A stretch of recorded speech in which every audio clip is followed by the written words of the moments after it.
Hoje vamos falar sobre a importância de uma rede de apoio e de suporte a pacientes e familiares que convivem com a doença de Alzheimer, a mais frequente entre as demências. É uma doença que afeta a família inteira e a comunidade. O desafio começa já ao receber o diagnóstico. Por isso, hoje vamos conversar no estúdio com o Dr. Paulo Bertolucci, professor titular da disciplina de Neurologia e coordenador do NUDEC, Núcleo de Envelhecimento Cerebral, da Escola Paulista de Medicina da Universidade Federal de São Paulo. E Carmen Ponce, psicóloga, presidente do GAI Alzheimer, Grupo de Apoio Interdisciplinar em Alzheimer. Prazer receber vocês dois aqui hoje no estúdio comigo. Enfim, receber o diagnóstico é realmente assim, é Alzheimer. É um impacto emocional absurdo, é isso mesmo? Como lidar com isso, doutor Paulo? Na verdade, eu acho que tem uma diferença assim. Uma coisa é você falar para alguém, você tem essa doença e não há nada a fazer. Outra é você falar, você tem essa doença e o plano para você é este tratamento. E instituir um tratamento, um plano, que no caso da doença de Alzheimer não é mesmo só medicação, tem mais do que isso. Quem trata Alzheimer só com medicação não vai longe, realmente não vai funcionar muito. O problema com a palavra Alzheimer é que ela é meio parecida com o que era, acho que umas 2 ou 3 gerações atrás, a palavra câncer. Não se falava, eu sou do interior, no interior não se falava câncer, se falava aquela doença, a doença ruim, mas todo mundo sabia que era câncer. E na época se fazia isso porque câncer era uma doença bastante mortal. É claro que as coisas, infelizmente, mudaram. Hoje a maior parte das pessoas com câncer se trata e é curada. Com a doença de Alzheimer, eu acho que a percepção, tem coisas que é possível fazer, ainda que a doença não possa ser curada, muda um pouco a maneira como a pessoa encara o diagnóstico. E aí, assim, a pessoa inclui a própria pessoa e a família. Mas ainda tem isso, sim. Na verdade, é um problema com uma família previamente à consulta, à avaliação, falava, olha, se for doença de Alzheimer, não fale que é. Então, e aí tem um problema ético. Tá. Então, essa é a outra dúvida comum, em geral, que a gente recebe. A família, muitas vezes, recebe esse diagnóstico por parte do médico e fica com receio. Será que eu conto ou não para o paciente? Carmen, você que é do GAI Alzheimer, que tem conversado muito com familiares e cuidadores, em geral, a aceitação do diagnóstico é um desafio para a família? É um desafio. É um desafio, eles se sentem muito inseguros quando recebem a notícia, né, o diagnóstico. Eles entram assim num processo inicial, eles comentam que não aceitam a doença, que aquilo não é possível estar acontecendo com seu pai, sua mãe, né? Então, assim, inicialmente eles passam por esse processo, né? De ansiedade, de angústia, eles choram. E, doutor Paulo... Eu estou vendo muito isso agora, nessa pandemia, que a gente tem conversado muito com eles, com os pacientes, né? Perfeito. Doutor Paulo, a família deve contar ou não quando recebe o diagnóstico para o seu familiar? E vou engatar uma outra pergunta para o senhor. Em geral, como é que a gente adota critérios para escolher quem é o cuidador principal da família? Que é uma dúvida muito comum que nos chega também. Ali são duas coisas diferentes, contar ou não contar. Isto aí tem uma coisa extremamente interessante, isso já foi feito mais de uma vez, que é mais ou menos assim, não é nem necessariamente com pessoas que estão com alguém com doença de Alzheimer na família. É uma situação teórica. Se um familiar seu tivesse doença de Alzheimer, você gostaria que ele soubesse? A maioria das pessoas, isso em diferentes pesquisas, diz que não. Mas aí tem uma outra pergunta. A outra pergunta era, se você tivesse doença de Alzheimer, você gostaria de saber? A maioria disse que gostaria. Então, você tem um problema aqui. as pessoas, em geral, gostariam de saber, mas não gostariam que um familiar soubesse.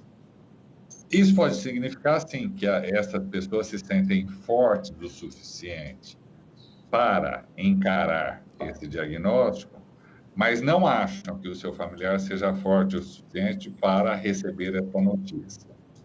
Então, o contar ou não contar tem duas coisas. Uma é ética. As famílias frequentemente falam: olha, por Alzheimer você não conta, hein? Porque nós não queremos que ele saiba.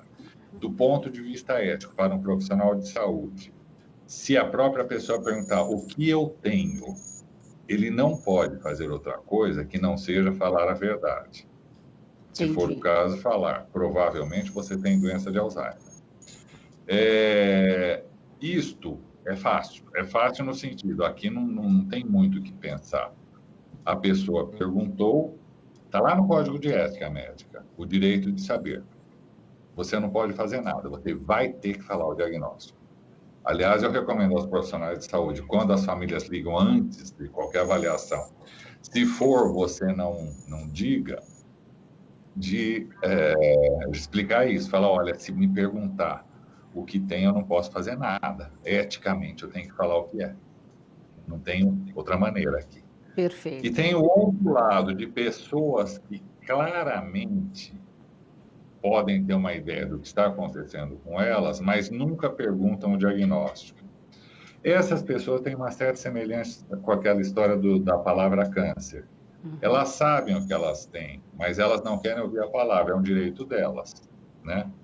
No meio do caminho fica todo o restante. O problema de você não contar é que, assim, se você não pode falar, você não tem nada. Porque se você não tem nada, você não precisaria tomar medicação, fazer as atividades e tudo mais. Se você não tem nada, não tem por que tratar, não é? Claro. Mas está sugerindo um tratamento. E hoje em dia... Uma coisa. Aí você precisa ficar atento à angústia que é para uma pessoa, você dizer você não tem nada e colocar um tratamento. Eu queria chamar a atenção para uma coisa. Isso pode ser mais desgastante para a pessoa, ela não saber o que ela tem, do que ela ouvir: você tem doença de Alzheimer. As famílias que estão vivendo o problema deveriam pensar nisso. Até porque esse estimula um pensamento conspiratório, e francamente é conspiratório, né? No pior cenário fica assim: o profissional de saúde e a família, de um lado ocultando, e de outro a pessoa que está com problema, mas está todo mundo me escondendo alguma coisa. O que eles estão me escondendo? Deve ser alguma coisa extremamente grave para eles não querem contar. É ruim isso. E até porque, hoje em dia, há tantas coisas, né, possíveis de se fazer logo no início do diagnóstico, que é um direito do paciente mesmo ele saber e ele poder interagir com isso, né, aceitar o diagnóstico e tomar uma série de medidas para prolongar o máximo possível a evolução da doença. Carmen, em geral, como se dá a escolha de quem cuida na família? Então, essa é uma questão assim que a gente precisa conversar bastante, viu? Porque aliás, tem dois lados. Muitos reclamam que foram escolhidos por não estar trabalhando, ou porque é solteiro, ou porque mora junto com o paciente, né?